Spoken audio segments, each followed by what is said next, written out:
Assalamualaikum warahmatullahi wabarakatuh. Perkenalkan, kami dari kelompok 6. Nama saya Maya Antika. Saya Nabila Safitri.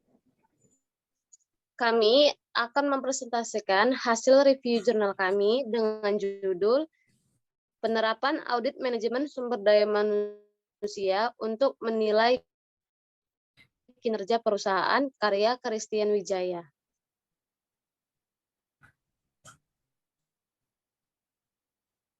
Pendahuluan.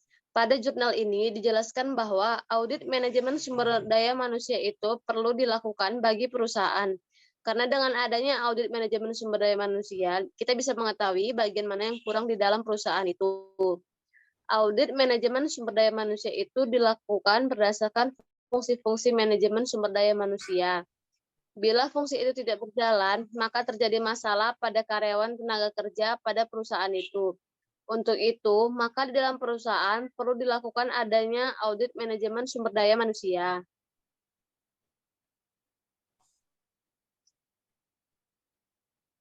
B. Tujuan penelitian. Tujuan penelitian ini adalah untuk mengetahui penerapan audit manajemen sumber daya manusia untuk menilai kinerja perusahaan. Perkembangan kinerja sumber daya manusia juga sangat penting untuk diperhatikan, salah satunya dengan dilakukannya audit terhadap fungsi sumber daya manusia. C. Subjek penelitian. Subjek penelitian ini adalah audit manajemen sumber daya manusia untuk menilai kinerja perusahaan.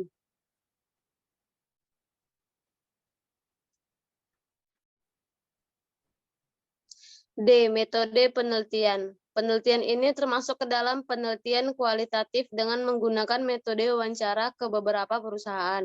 Metode penelitian dalam penelitian ini digunakan untuk mengetahui bagaimana penerapan audit manajemen sumber daya manusia untuk menilai kinerja perusahaan.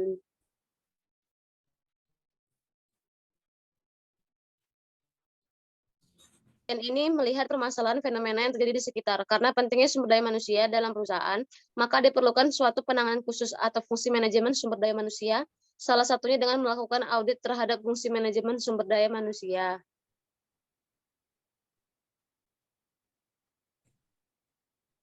Hal ini dilakukan agar fungsi manajemen sumber daya manusia yang memperoleh tugas dan tanggung jawab untuk mengelola sumber daya manusia yang ada guna meningkatkan efisiensi dan efektivitas kerja yang semakin tinggi.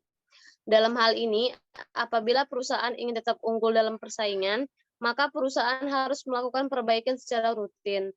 Penelitian ini dilakukan dengan melakukan observasi di Bank Maspion, kemudian melakukan wawancara pada karyawan Bank Maspion. Hasil wawancara tersebut dihubungkan dengan teori, sehingga menjadi hasil penelitian.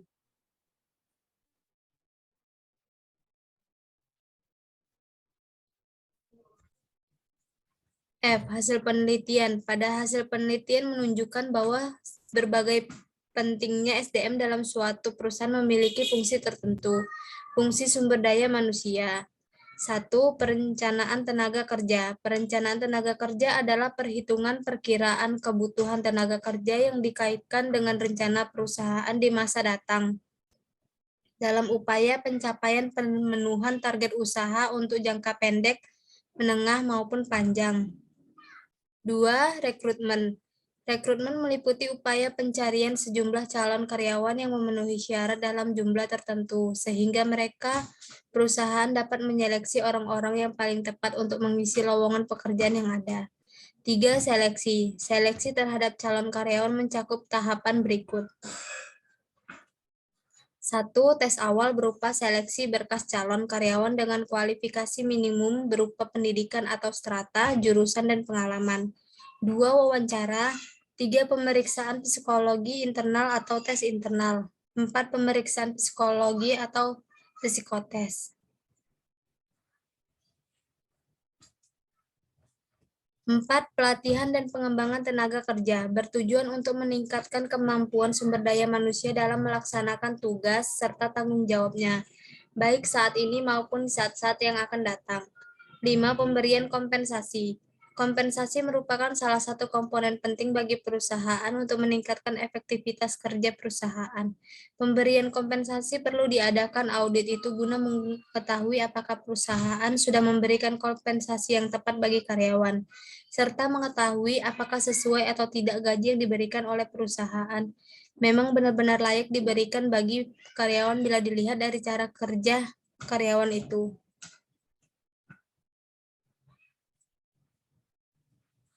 6. Penilaian tenaga kerja.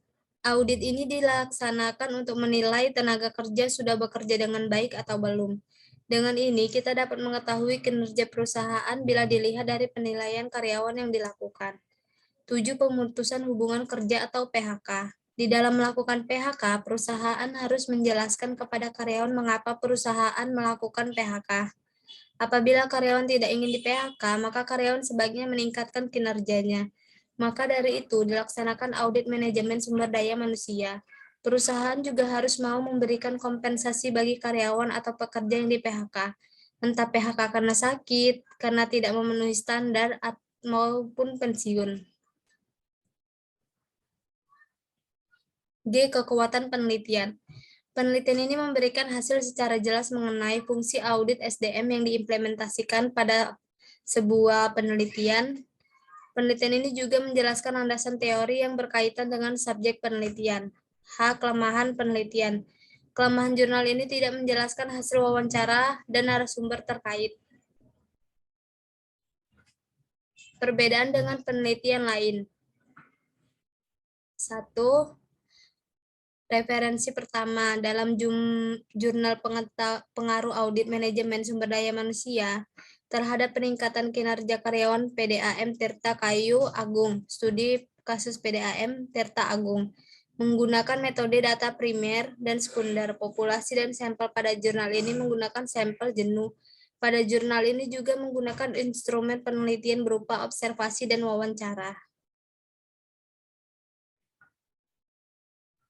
Untuk referensi kedua, dalam jurnal pengaruh audit manajemen sumber daya manusia terhadap kinerja karyawan, studi kasus pada PT Gramedia Asri Media Bandar Lampung menggunakan metode pemilihan sampel dengan menggunakan sampling jenuh dan juga menggunakan metode data yang mana pemilihannya menggunakan jenis data Premier.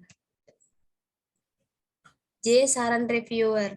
Saran kepada peneliti agar dapat mengkaitkan teori dengan hasil penelitian sehingga penelitian menjadi relevan dan sesuai dengan teori yang ada.